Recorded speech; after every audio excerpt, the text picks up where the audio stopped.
28 جولائی 2024 کو گوادر میں بلوچ یکجہتی کمیٹی کی طرف سے ایک بہت بڑی بلوچ کانفرنس ہونے جا رہی ہے۔ یہ عوامی کانفرنس ہے جس میں پورے بلوچستان سے لوگ شرکت کر رہے ہیں۔ ایسے میں بلوچ یکجہتی کمیٹی کی حمایت کرنے والی خواتین سڑکوں پر کھڑی ہو کر ڈبوں میں لوگوں سے چندہ جمع کر رہی ہیں۔ اس کے علاوہ چھوٹے چھوٹے بچے کھیلوں کے میدانوں میں لوگ جو بیٹھے ہیں تماشائی، ان سے بھی چندہ لے رہے ہیں۔ یہ ایک عوامی تحریک ہے، ایک عوامی اجتماع ہونے جا رہا ہے 28 جولائی کو، جس کی فنڈنگ عوام خود کر رہی ہے۔ ایسی قوم کے جذبے والی لوگوں کو دنیا کی کوئی طاقت شکست نہیں دے سکتی اور فتح ان کے ماتھے پر لکھی ہوئی ہے۔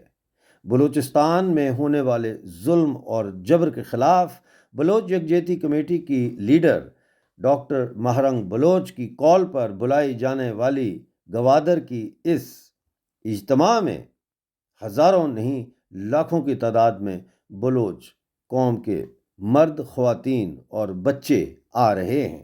اسی لیے پاکستان کانپ رہا ہے اور سیکیورٹی ایجنسیوں کے ذریعے لوگوں کو اس کانفرنس میں پہنچنے سے روکنے کی کوششیں کر رہا ہے۔ دیکھتے ہیں آج کے پروگرام میں اس کی تفصیل۔ Hello and welcome to Balochistan news exclusive. میں ہوں بلوچستان کا بیٹا ڈاکٹر امجد ایوب مرزا۔ ہاں، میں بلوچستان کا بیٹا ہوں، میں پاکستانی قبضے والے جموں کشمیر کا بیٹا ہوں، میں ہر اس قوم کا بیٹا ہوں جو اپنے حقوق کی جدوجہد کے لیے میدان عمل میں نکلا ہوا ہے۔ ناظرین، آج میں اس پروگرام میں ایک تو آپ کی توجہ دلانا چاہتا ہوں 28 جولائی کو جو گوادر میں کانفرنس ہونے جا رہی ہے بلوچ یکجہتی کمیٹی کی طرف سے، جو کہ مہرنگ بلوچ ڈاکٹر صاحبہ نے بلائی ہے، اور یہ بڑی تاریخ ساز کانفرنس ہوگی۔ اس کانفرنس کی بڑی تاریخی اہمیت ہے۔ ناظرین، میں آپ کو تاریخ میں تھوڑا سا واپس لے کے جانا چاہتا ہوں۔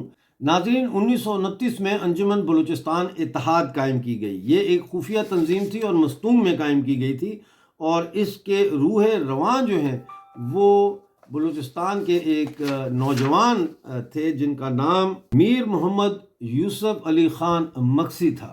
1929 میں اس تنظیم کے قیام کے بعد 1930 میں کوئٹ بلوچستان موومنٹ کا آغاز ہوتا ہے، جس میں انگریز سامراج کو بلوچستان خالی کرنے کے لیے یہ تحریک چلائی جاتی ہے۔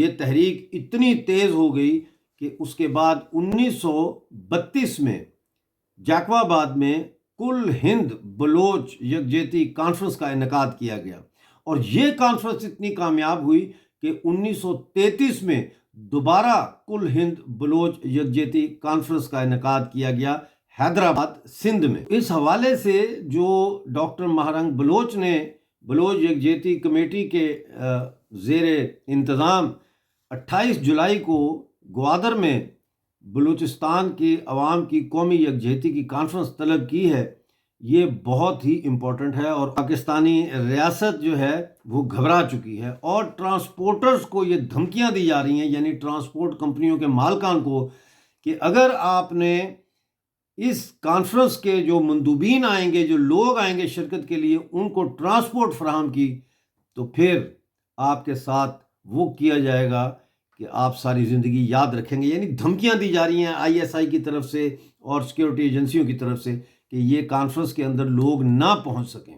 لیکن تاریخ گواہ ہے کہ جب بھی ڈاکٹر مہرنگ بلوچ نے آواز دی ہے اپنی قوم کو، تو وہ قوم پیدل چل کے بھی اپنے مقام تک، اپنی منزل تک پہنچی ہے۔ سب سے پہلے تو ہم مبارکباد دیتے ہیں بلوچ قوم کو کہ وہ جس جفاکشی کے ساتھ پاکستانی اور چینی سامراج کے خلاف نبرد آزما ہیں، اٹھ کھڑی ہوئی ہیں، ان میں قومی شعور کی جو اجاگری آئی ہے، اس پر ہم انہیں سلام پیش کرتے ہیں۔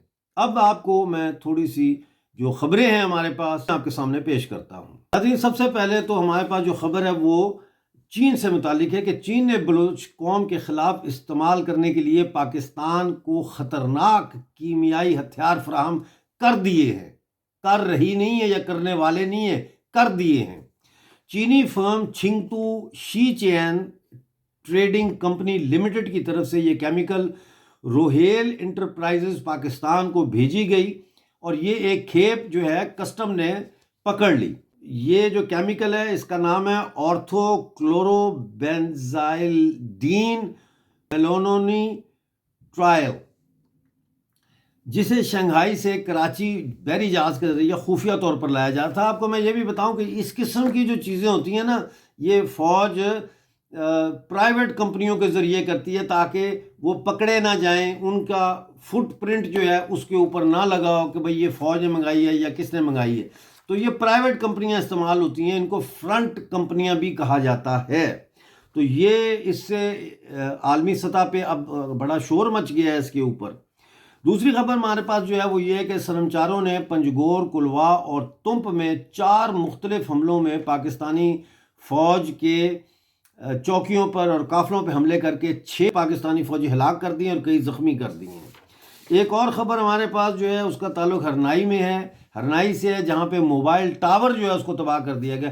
موبائل ٹاور کیوں تباہ کر رہے ہیں بلوچ سرمچار؟ اس لیے کہ ناظرین یہ موبائل ٹاور جو ہے جاسوسی کے لیے استعمال کیے جاتے ہیں، کمیونیکیشن نیٹ ورک جو ہے جاسوسی کا، یہ اس کی کو فیسیلیٹیٹ کرنے کے لیے، اس کو سہولت دینے کے لیے یہ موبائل ٹاور لگائے جاتے ہیں، تو وہ تباہ کر دیا انہوں نے۔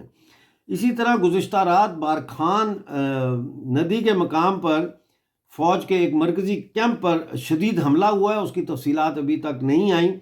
پھر تومپ میں ریاستی ایجنٹ عابد کی گاڑی پر ریموٹ کنٹرول بم سے دھماکہ کیا گیا، لیکن عابد اس میں بچ گئے ہیں۔ ہرنائی سے کوئلہ لوٹ کر لے جانے والے 4 ٹرکوں کو مسلح سرمچاروں نے آگ لگا کر برباد کر دیا ہے۔